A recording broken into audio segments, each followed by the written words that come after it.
Drink it in, drink it in, drink it in, man. It is picked up by the Lions. Coming back right side, 25. Picks up a block at the 30. It's at the 40. Drink it in, drink it in. Drink it in, drink it in, drink it in, man. Rolls to the right. Stafford throws deep. Got a man out there. End zone. Caught. Drink Touchdown, Detroit Lions.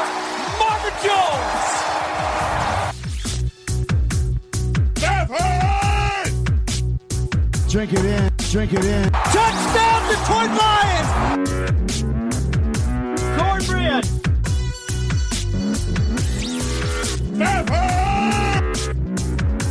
Drink it in, drink it in, drink it in, man. Detroit Koolaid drinkers, what's going on, everybody? I am back here on a Wednesday to talk about, what am I going to talk about today? I guess I got to talk about this Carolina football game that went on Sunday. And what I'm going to try to talk about is how to fix the Detroit Lions. I mean, obviously we all know there are changes that need to be made. Some people just want to completely start over. Others think we got some pieces. We'll get into that. I don't know. I'm going to try to serve up that Kool-Aid, but I'm also going to vent as I have on other shows. Talked to Grifka this week, and we both got travel plans, family, Turkey Day, even with it being kind of a low-key Thanksgiving this year with everything still going on in the world. I feel like we've been saying that forever now, and it has been forever. It's been months and months and months, but low-key Thanksgiving. Hope everybody stays safe. But just told Grifka, hey, let me knock out a solo show and we'll go from there. So we still plan to have something for you Friday as well. But like I said, I'll get into this Panthers game, how to fix the Lions, give you my quick take on what you might see on Thanksgiving when they kick it off at 12:30 there. Hopefully wearing the throwbacks. Better have the good throwbacks on at least.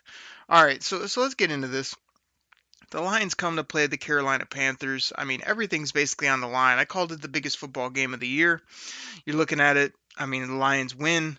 Not only can they win that game, but it gives them some momentum heading into Thanksgiving. The Carolina Panthers don't have Christian McCaffrey. They don't have their starting quarterback, playing a guy from the XFL.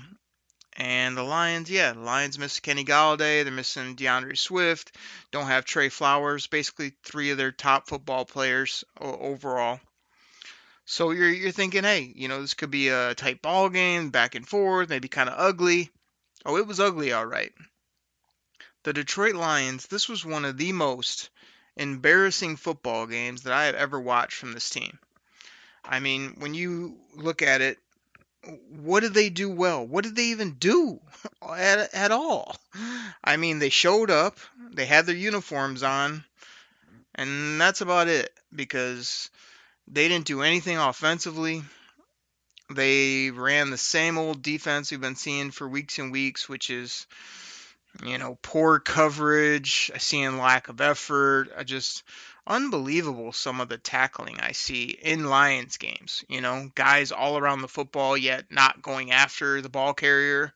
Guys trying to hit the ball carrier and slipping off like their jersey is caked in Crisco. I mean, what is going on with some of this tackling? Or, hey, I know the ball carrier is right there, but I'm going to just stand off to the side and hope somebody else gets him. Like, makes no sense. I mean, just brutal on the defensive side of the ball once again, letting a guy like PJ Walker throw for 258, a touchdown, and he threw 2 picks in the end zone. You had 2 end zone INTs and did absolutely nothing with them. I mean, they didn't even run the ball that well on you. Mike Davis had pedestrian day.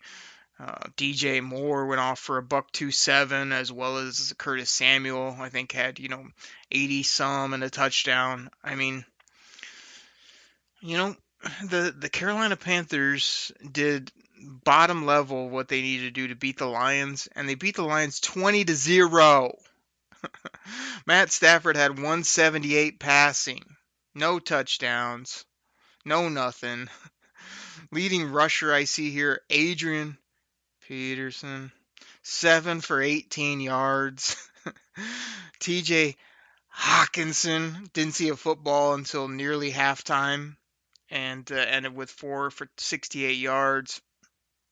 Marvin Jones had the big touchdown called back due to just horrible execution by the Detroit Lions in play. So, I mean, there's just nothing to be excited about after this game. I mean, how Matt Stafford can come out and play that horribly, how Darrell Bevell can call the type of plays that he's calling deep into the second or third quarters. I think it was late in the third quarter. We need all these points, and he's running like a option play where Matt Stafford keeps the football. Are you kidding me? He runs like 2 yards in a cloud of dust up the middle, and we're down 17-0 with no time left. I mean, what is that? What is the guy doing? Like, I used to support Darrell Bevell. I can't do it anymore, man. He's either stuck in the past or he's too worried about all these other factors rather than just letting his good guys go and make plays and keeping his bad football players off the field. Offensive line, Swiss cheese, got Matt Stafford killed. I mean, there is no Detroit Koolaid. There's nothing I could serve up. I can't even hit the sound bite, even though I want to, because there's nothing to drink in after this game. Nothing. So I'm not going to harp on the point. 20-0, there's not much that needs to be said. Embarrassing for you, all of you that don't follow me on Twitter at Derek Okrie. That's spelled DEREK OKRIE. Like, one of my tweets after the game was like how embarrassed I was by this, and I followed it up with, as embarrassed as I am by their play, I'm more embarrassed by Matt Patricia's reaction to it. Just standing there, no passion, not getting after the refs when there's questionable calls, not getting his players excited, not rallying the troops, standing there with his mask on, stupid look on his face, just going through the motions, probably in his head blaming the players for, I told you had to do this, you had to do that, you didn't do it. Players probably looking at the head coach saying, like, I can't believe you got us running these schemes on defense and you're letting this guy call offensive plays, not letting us sling it, not letting us be aggressive. I mean, it's probably both ways, but Matt Patricia's lack of passion on Sundays, I don't care what he does, Monday through Thursday or Friday, yelling at the team, putting them through the paces, making them run laps, none of that shows up on Sunday. None of his intelligence shows up on a Sunday whatsoever. I feel like he lays out a game plan. He says that's what we're going with there, guys. And he just rides it out despite the fact that it's not working. You're getting your tail kicked. He's just like, yep, that's what we're going with this week. And then afterwards, his pressers, he wants to say the same things, give no answers whatsoever, act like if he gives any type of legit answer that it will show his weakness. He will therefore be null and void as a head coach or never be respected again if he just looked in the camera and said, we can't cover. We did not cover good enough on defense. I didn't call enough aggressive blitzes. Our offense, got stuck too much trying to be balanced instead of trying to be aggressive. We got to get that fixed. I mean, he gave the same old, we didn't execute, we're not consistent enough, it's on, I'm going to do better. Like, you can't do better anymore, man. I'm sorry to tell you. This is what you got. You've said you're going to try to do better, coach better for weeks and weeks, year and a half of this now. You've been pretty healthy for a majority of this year. It looked the same. Now you got some injuries. It looks the same. Let me just say it. Let me get off this Carolina game and let me get to this point. Here we go, people. I was wrong. Matt Patricia, I kept hanging on the fact that he was going to figure it out. He was book smart. He loves football. He was going to get these guys. All they needed was a little seasoning. All of a sudden they were going to come together. No. It's not going to happen. Matt Patricia doesn't have it as a head coach. I still think he contributed heavily to some of those Patriot teams from a defensive perspective, but he can't be the head guy. It's not going to work here. The sooner they figure out another game plan, which I'll get to here in a moment, the better. So I was wrong, people. I thought it would come together. I thought he could rally the troops. You're looking at our record, 4-6. Is that the worst record the Detroit Lions have ever had? Absolutely not. But can you just use the eye test, and can you sit there on Sundays and say that this nothing's changed, nothing's different? We can win some games, but if we're going to lose games like that to Carolina and lose some of the other ways we have this year, it's just not going to work on so many levels. So, like I said, I'm always the optimist here on the show, while Griffgood tries to always tell you things are horrible, and then when they're great, he gets happy. Um, I've went down that road.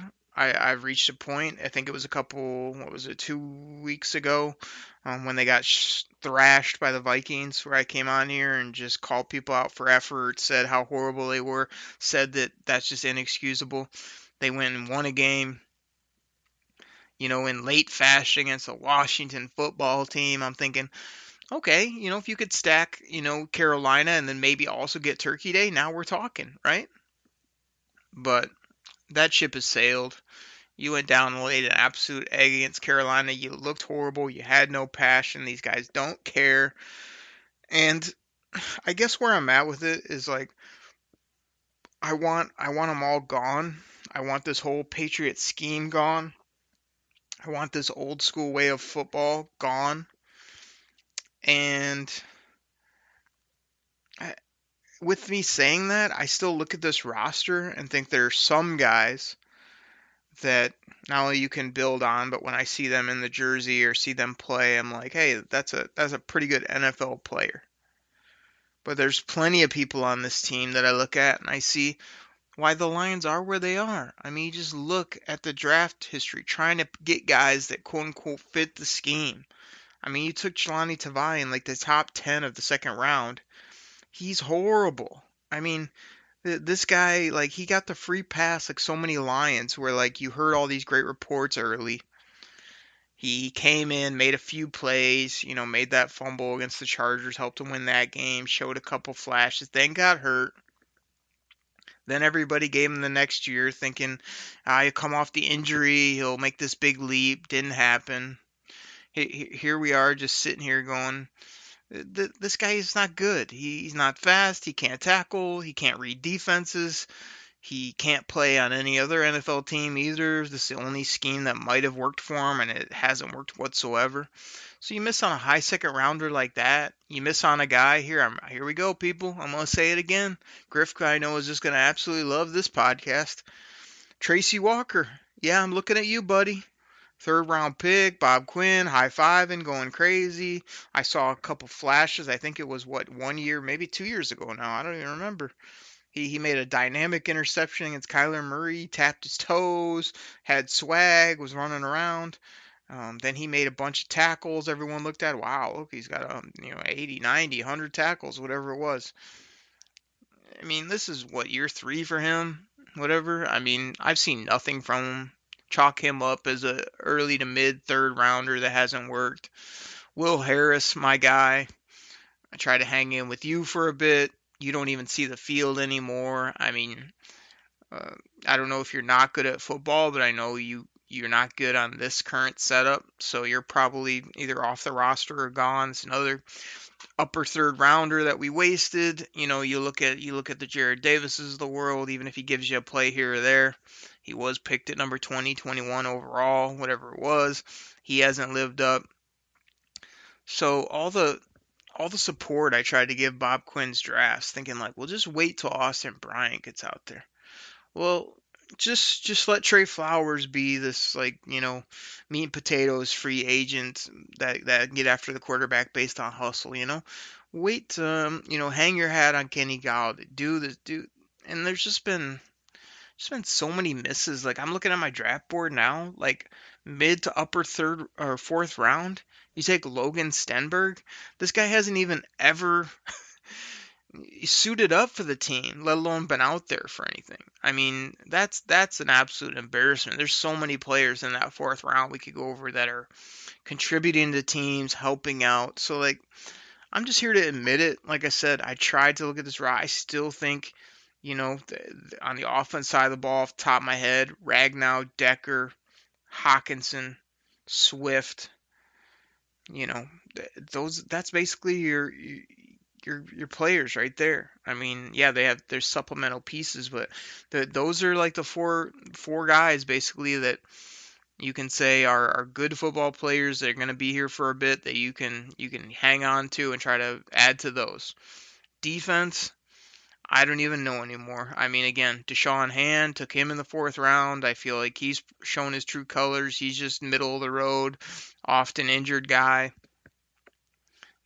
Romeo Quara, nice pickup, played pretty well, seems to show some passion, kind of like him, but he's not a building block. I know I went down this like a week before. I gave you guys my building blocks. I don't need to do it again. I mean, Jeff Okudah continues to get burnt. You took him in the top 3 overall. I mean, I still think he's got temperament and he can come along as being a good corner, but I don't see him being special at this point, based on what I've seen at the NFL level.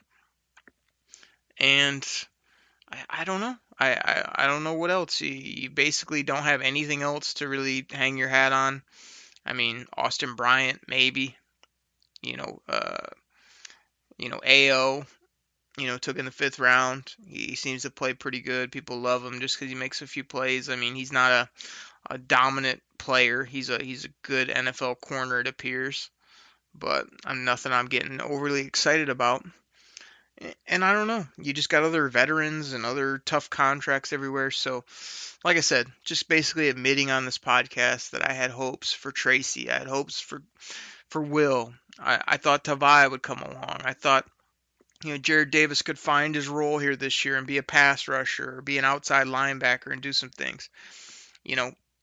And like none of this has come together. I know people on Twitter were giving me some ribbing about how like I always put these positive tweets out about how this can happen, hopefully that can happen, and sometimes none of it happens. And like I don't think it's because my stuff is totally crazy. I think it's just proving itself out that the people I'm trying to say can maybe do some things can't, and the people I've tried to be hopeful in, and the time's run out. It's absolutely run out on all these guys. So, let's take a break. And when I come back, I want to talk about, how do you get this team fixed? What's the quickest turnaround? What do the Lions need? I'll kind of talk in broad strokes because I don't have a big, head coaching chart. I don't have all that sorted out. I'm sure we'll get to that point here in the next few weeks. I don't have a new GM right on top of my head, new team president. But I do have some ideas of what this organization needs, what this team needs, and then also what they need on the football field to kind of flip this roster and to get out of what they got themselves into the last few years and start to play, new age 2020, 2021, 2022 type football and be able to compete. So we'll get into all that. But like I said, everybody, I hate to do this kind of tough show, but like I said, I'm so frustrated. I know the fan base is crazy frustrated. I don't know what you can hang your hat on at this point or what to be excited about, but I know that, changes can and will be made. And also, a lot of us who are optimistic and who love this team and who have been rooting them on need to come to the realization that right now the roster's broken, the team's broken, as well as, it's okay just to admit that, Matt Patricia didn't work here in Detroit. Nothing really against him personally. Nothing to all those that kind of said, hey, he's doing some good things or give him some more time. The time's up. Time ran out, as well as the players, he drafted, even Kerryon Johnson that they brought on 2nd round. He's proven to be a washout here in the NFL. So it's like, you're just sitting there going like, admit it, just admit it that they're not good enough. It's not going to be good enough. It's not going to get fixed until these people are broomed out and until you go ahead and do what I'll talk about after the break. So everybody, I appreciate you listening. I'm sure you can hear my frustration. Go ahead and take a quick pause, come back, And I believe I'm going to get BLEAV. I believe I'm going to get in a little commercial here for my Believe in Lions podcast, if anything. I know Benny Blades, who's on that show with me, is going to be so disgusted with what he saw in Carolina. But me and Benny still have a fun show every week. We talk, we laugh, we hear stories from him as a player. You got to check that out, as well as I still love doing this show with Grifka. You know what I mean? Like, we have a lot of fun gimmicks on the show. Me and Grifka obviously see the team and things differently, so we argue a lot, we get into it, but I enjoy talking Lions with a buddy, twice a week, as well as talking Lions with Benny Blades. So, despite my frustration, despite my lack of energy maybe on this show, I still really enjoy this. I love, tweeting out with you guys on Twitter about how this team can be better. Hey, what are you seeing? Like, giving my takes on a Sunday here and there of what I'm seeing or what I'm hoping for in ball games. I enjoy all that. So, I hope that all that will continue. I hope that the Lions can get the fan base re-energized with a bunch of things. But like I was saying, if a little commercial here, please check out BLEAV and Lions with myself and Benny Blades. Normally drops every Thursday. I'm not sure if we're going to do a little bit early or a little different based on the holiday this week, but usually every Thursday morning that show is there with you. Usually, 45 to an hour of me and Benny talking, me and asking him questions, getting his opinion from a former really good player here for the Lions, what he thinks about the team and what he saw on the field versus maybe what I saw, and we go back and forth. So take a quick listen to that. Everybody, I'll be back after the break talking about how do we fix this team? How do we get it right? As well as my quick Turkey Day preview. Everybody, we'll be right back. What's going on, everybody? This is your host, Derek Oakery of the Detroit Koolaid Cast, and this is normally where I tell you about some of our great sponsors. But today, I want to tell you about my other Lions podcast. It's called Believe in Lions, and that's spelled BLEAV on the Believe Podcasting Network with both myself and Lions legendary safety Benny Blades. Yeah, you know who he is, the hard-hitting safety Benny Blades. Played for the Lions. He also played for the U. You know what it is, the University of Miami, those Miami Hurricanes. He mentions it multiple times on the show. Benny loves to talk about his Hurricanes, his Lions, and I love to play this soundbite on the show. We have a ton of fun on that show. We laugh, we joke, we talk Lions. Like I said, he brings up the Hurricanes. I talk about my Michigan Wolverines. It's a really fun show. Benny loves the Lions. He tells great stories from his playing days, as well as we're just rooting on this team. We BLEAV in the Lions. So please go ahead, find it on your favorite podcast platform. Hit that subscribe button and check it out. Share it with a friend. We really appreciate it. So check out Believe, BLEAV and Lions with myself and Benny Blades. Thank you guys so much. All right, Detroit Kool-Aid drinkers, we're back. I know this is the part of the show you probably fast forwarded to or you want to hear, which is how do we get this fixed? How do we serve up some Detroit Kool-Aid here and get things turned around? Not some 5-year plan. How do we get it right quicker than that? Like I said, I don't have a bunch of GMs and coaches. We'll get to that. I don't have the draft all figured out, even though I cannot wait for the 2021 NFL draft. But let's talk in broad strokes right now. I mean, the biggest thing I see, and it's been this way for a long time, and I can't figure out why it continues to be this cycle with the Lions. The Lions need the next coach. Like, I know we always want to find the next shiny, bright coach, the next guy or whatever. But what I think the Lions really need is they need somebody to come in here that's had like a proven track record of winning. They also need somebody that's been there before and done that at a high level. Because when you're new, as I've said before, when you're new at anything, no matter how good you are, no matter how smart you are, no matter how good you're going to be in the future, it takes you a while to get rolling. So I know everybody thinks, well, but if you find that new young coach, you'll have him forever. Yeah, but you also got to go. The guy's never done it before.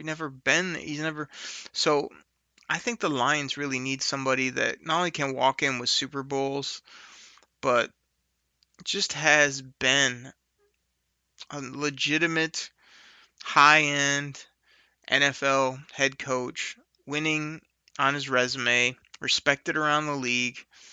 You know, I don't know who that guy is yet, but I'm leaning that way more so than the new guy who's never done it that we hope works.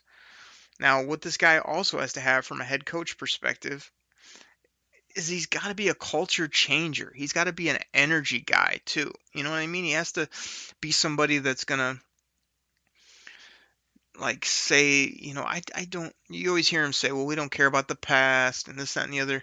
This guy almost has to like care about the past and know that you don't just come in here and put together some X's and O's and fix the Lions. You have to change not only culture, but you have to be somebody that's dynamic enough to just kind of get over all the humps that have held this team back for years and years, even decades and decades now.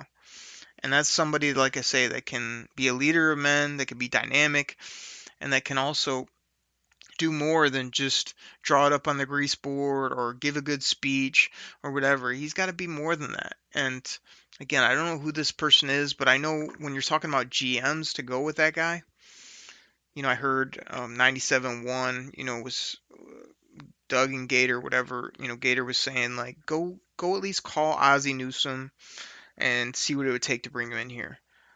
And like, that's not a bad approach, man, because Ozzie Newsome has an amazing track record. He's a no-nonsense football guy. He's been at a great organization for years. He's somewhat available because he kind of retired yet still around with the Ravens. Like, that's the kind of guy you need. Somebody that can pick players and that come in here and broom out everything, but get you turned around pretty quick with a couple good drafts. And that's the kind of guy that can do it. A guy that's done it time after time after time. Not the new GM who we think might be good or has some new flashy ideas. A guy that has literally done it, and doesn't have to figure it out from scratch, can say, like, come in, this is how we're going to run the draft room.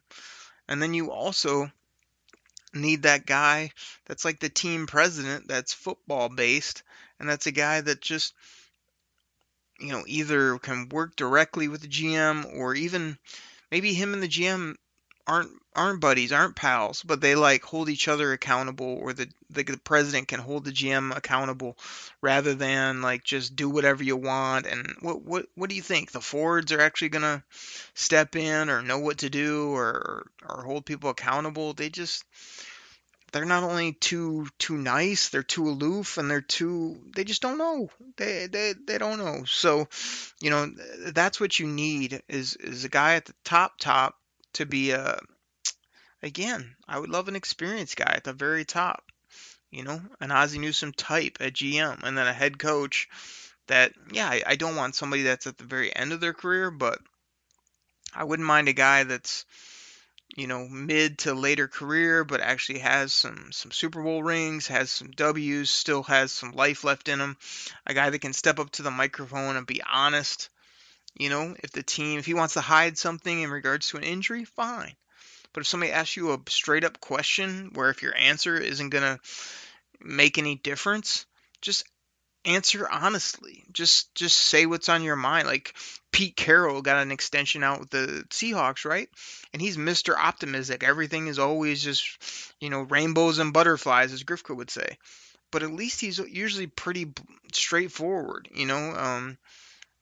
good, bad, or otherwise. I feel like he'll overly promote that everybody's great, it's going well, we love this, we love that. But I feel like he also just will give answers. They're not afraid to go out and get players, go for talent. I just feel like that's the kind of guy you need, where not every question is the end all be all. Matt Patricia or some of these line coaches, like somebody asks you something that isn't strategic or isn't, straight up about how, when's DeAndre Swift going to be back. You can actually answer it like a human being. This isn't these guys that act like they work with the FBI and every question is classified or everything they do ever has to be hidden. And it's like, no, that's not how it has to be. Have the lines in the past been too open? Yeah, I think they have been at times, but there's a good middle ground of not being, too open where you give everything away and everybody knows what you're up to or what players you want, or being, this think you're in some submarine and that you're going to hide everything from everybody and that, that's going to fool the league because there's too many smart football people out there to think you're going to pull the wool over everybody's eyes when you have these horrible answers and horrible approach to things like the fan base, the media, everybody just looks at you and like, come on, man, that you can't be serious right now. So the Lions need a guy, a coach, a head coach that's going to step up. Even Jim Schwartz, I'll give him credit, man. Like I felt like when he talked, he was pretty open and honest. I mean, he did what I said. Like if something was you know, close to the vest or he didn't want to give it away. He knew how to get around questions, but if you talked to him in an open interview or asked him about his team, he'd give you a pretty straight answer and had a little moxie behind it, not this ho hum, we're always going to be these humble guys, these people that can never, come out and challenge anybody. It's just that's not going to work in a ultra competitive alpha type league like the NFL. So the Lions, from a GM, president, and coaching perspective, need a proven winner. They need not just a culture changer. We hear that a lot, like culture changer, always to change the culture. You need a dynamic person that's going to be able to overcome 50 years of losing here. A person that's going to be able to take a football team and get them over some of these humps of injuries, of, lackluster play, bad effort, country club practices like we've had there at Allen Park for so long, and get them to rally behind something that's meaningful and that can go forward and can overcome loss after loss, year after year, no playoff wins, all the stuff that you hear about, and overcome the media. We got the media that just they're like the Grifkas of the world. The minute something goes wrong, they want to just sky is falling. Oh, we gotta ask the tough questions. We gotta hold them accountable. Someone that can overcome the media and turn them around to where they realize that everybody wants to win, but the minute something goes wrong or a season that goes bad, it's not the end of the world, right? As long as you have a legit game plan and don't let these people get to you where they're just kind of bringing you, the organization, the players, everybody down. I mean, you know who I'm talking about out there. They're out there, the beat reporters that just they report on this team. They say they love this team, but all they do is create issues for this team by the same horrible attitude and mentality. Why do you think I enjoy some of the solo shows so much? Because I don't have to hear Grifka's negativity or Grifka coming on here going, the woe is me, when that doesn't help the show. That doesn't help the Lions. That doesn't help, a mindset of getting up over the hump. Now, can you be frustrated? Can you be pissed off like I am right now, having to talk for 20, 30 minutes already about how bad the team is and how we got to change the coach and how we can't win against anybody that has any type of decent record, and I'm just sick of this? Yeah. But you don't hear me all the time, especially after wins, going, but it wasn't this, but it wasn't that, but they don't have this. I take great joy in the victories and great joy in the positive with the Lions, more so than I do being on here talking about this garbage. So we got to get the Grifkas, we got to get the media, we got to get the fan base that loves to hate this team or says they love them, yet all they do is want them to fall on their face. We got to get somebody that help get them all turned around, and the easiest way to do that, and we all know this, is put up W's. Come in here, get your culture, get positive, get hard work, get players that are dynamic, and then go win. And win consistently and win at a high level. That's really, at the end of the day, that's what it comes down to. I don't know who that is right now. I don't know who that is in all those seats, but I know, again, here on, just before Thanksgiving here, I know for a fact it's not Bob Quinn. I know for a fact it's not Matt Patricia. I know Rod Wood isn't the team president that we need. I know all that for certain. And yeah, did I hold out longer than most? Did I sit here and hope and want and maybe and I sure believe BLEAV with Benny Blades? Yeah, I did all that. And that's past now. And it's because of what I see on the field. consistently see week after week. I look at the players again. I love the draft. I love player evaluation. Yeah, all those people that I gave a free pass and thought maybe this year they come around and they haven't. Yeah, I've seen enough. I don't need to project out. I don't need to wait another year. I don't need to see you anymore. You can go away anytime soon would be good. So, you know, that's where I'm at with this team from a coach, GM, president perspective. Now, when you're talking about players, because I just said let's get rid of these players that I've seen enough from. Well, what do? Everybody's like, well, you gotta have players. What's Grifka's law? We can't fire all the players, so you fire the coach. Okay, well, Grifka, I'm ready to start firing some players because these guys aren't good enough. They don't make enough plays.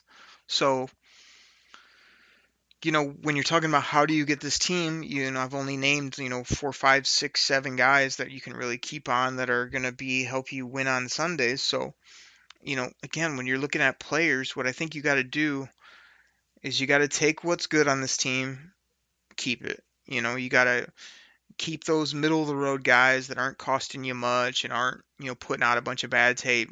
Keep those guys. What you need to do is find a way to get out from some of these bad players and bad contracts, whether that be these rookies that didn't work out, second, third year guys, whatever it is. You need to find a way to move past Jamie Collins, Hal Vaitai, the Deron Harmons of the world. Like none of these guys are either working out currently or going to make any big dynamic impact on the back end. So the quicker you move forward, the better. So let's go ahead and get aggressive, start getting some of these guys out of here, whether you got to eat money or hopefully move them forward to another team or use some of those outs in the contract that Bob Quinn built in. Whatever you have to do to get some of those guys gone.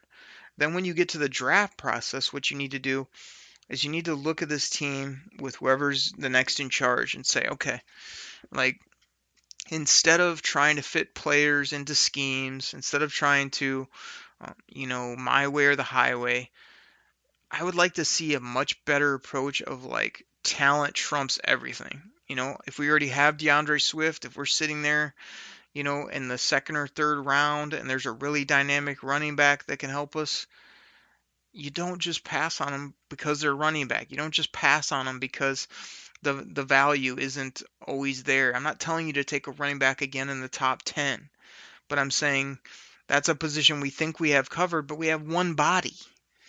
So if you can get another guy there that either has a dynamic skill set or is a thumper or is a player that can help Swift, you go take him based on talent. Same with the other positions like wide receivers. Okay, I went back and forth on Kenny. I was kind of like, hey, Kenny's not worth 18-20 million dollars a year. Then he continued to play great football. I looked at his whole body of work and I'm like, okay, maybe I am willing to pay this guy. But that was before we kind of fumbled through the season. I kind of grew tired of Matt Stafford's, shtick as well. So it's like now I think you don't pay Kenny. I hate to waffle back and forth, but I think you don't pay Kenny and you just let him go to whatever team. You'll probably be great on whatever team he goes to and make a bunch of money.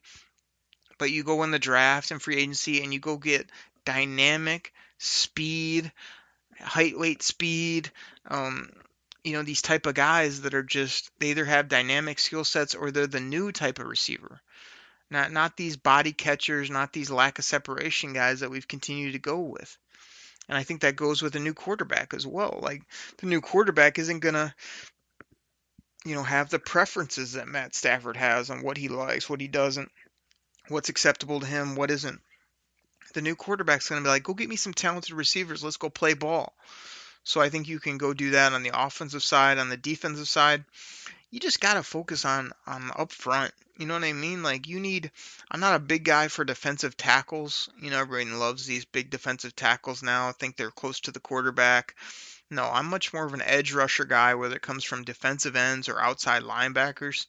So I think you really need to focus in that area. The fact the Lions have just disregarded it and told us, oh, don't worry, it's going to be okay, just has proven not to be the case. It's a big issue on this team, so you have to go get dynamic, fast, bendy edge rushers, and you just got to get people that can cover better. I mean, as simple as that. I think it's partly the scheme, but I don't think I think Trufant has showed he can't play. I think Justin Coleman has shown he's not good at football. I feel like Okuda better make a big year 2 jump and then a really big leap in year 3, or we're going to have big issues with him. Our safeties haven't shown to be that great in the back end of coming up, making hits, or doing anything. So you need to focus on being able to cover in the new NFL and be able to get after the quarterback. The Lions can do neither right now. It's embarrassing to say it. It's just frustrating to look at this roster, but it's the truth. So that's where they need to spend their time and efforts. And like I said, if I'm sitting in the draft board, upcoming, I'm looking at my board, I'm telling you, when I make those Lions picks, I'm not going to be as worried about, well, you got to get this position, or hey, this would fit nicely on the current team.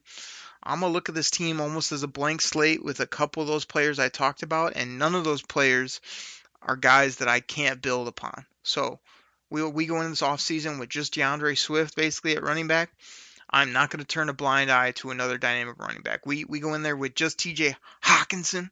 I'm not going to turn my eye if another tight end prospect comes up in the middle rounds. That's good. Same with our whole offensive line is coming back.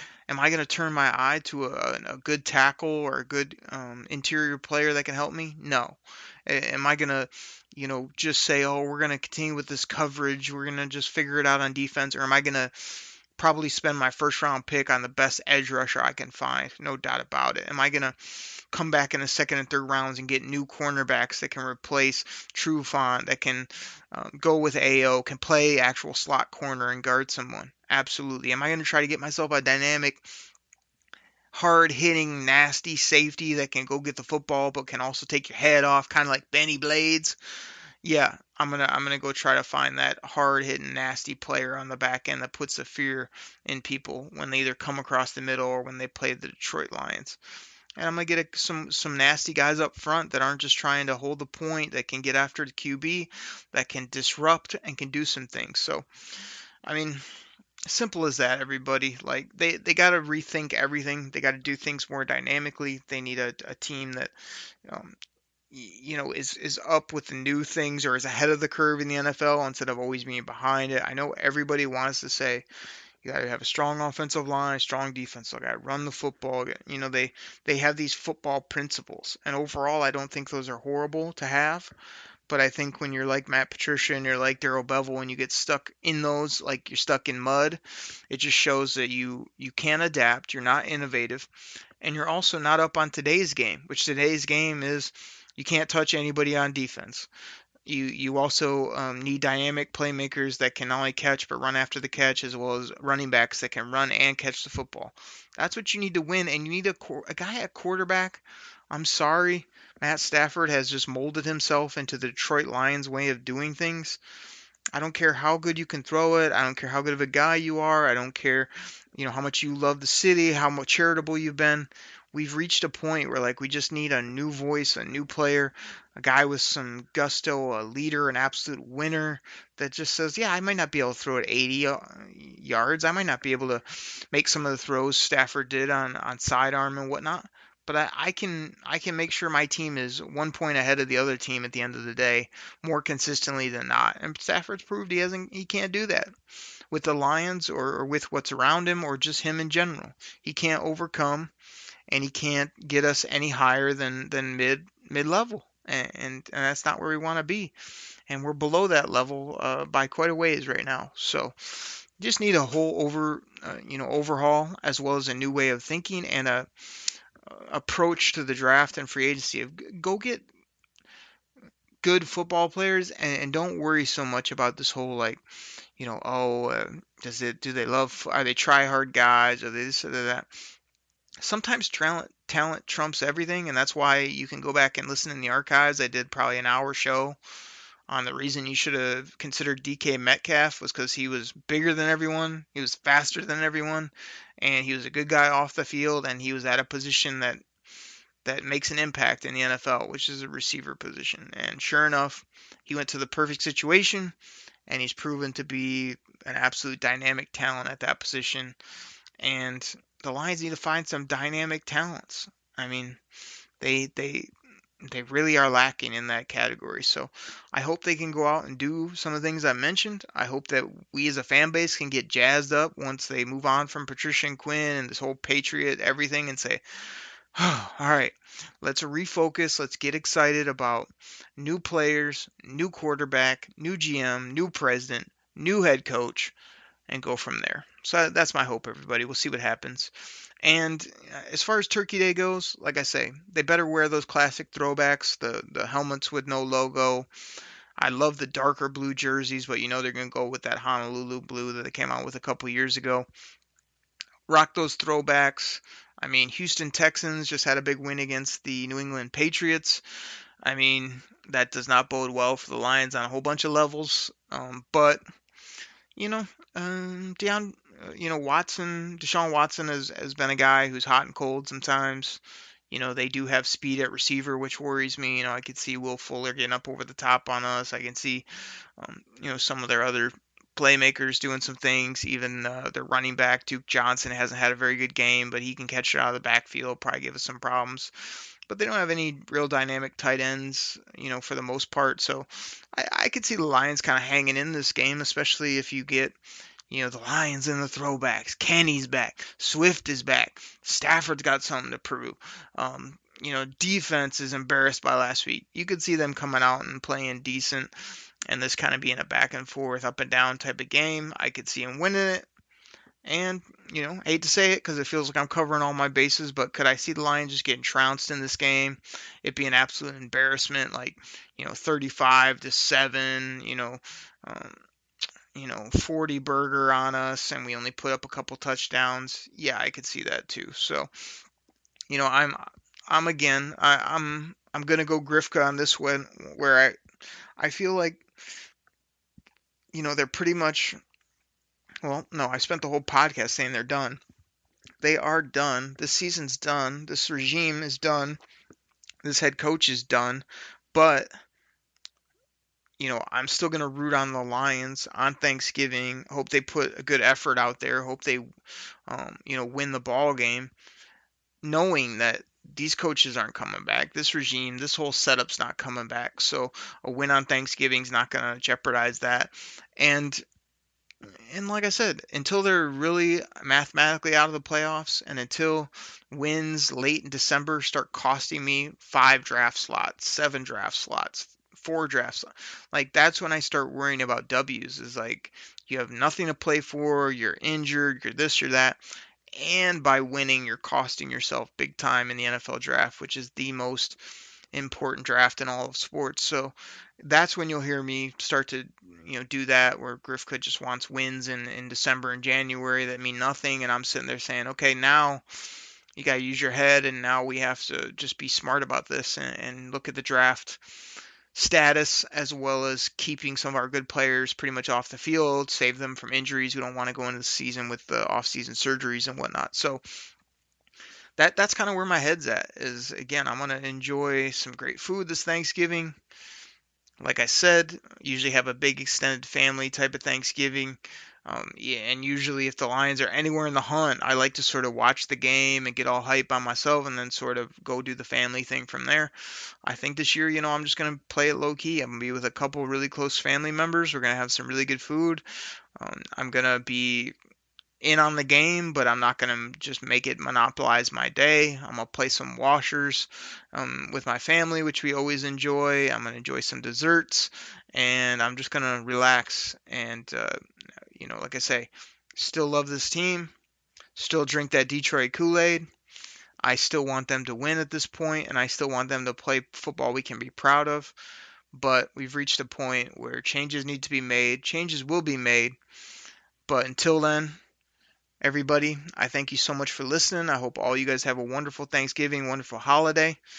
To Grifka, to the waffle maker, I say thank you. I'm thankful for you being on the show. As much as you drive me crazy, I'm thankful to get to talk Lions a couple times a week with both you and the one and only Lions safety, Benny Blades. And I'm thankful for everybody out there that on Twitter and on these different platforms has hit me up, kind of created this football community, which has meant a lot to me, and I'm very thankful for as well. So everybody, that's what I got today. I'll be back next week talking all things Lions for now. Take care, everybody. I'm out. Pack the bag, start the plane. This game is over. It is over. What a comeback by the Lions. Drink it in.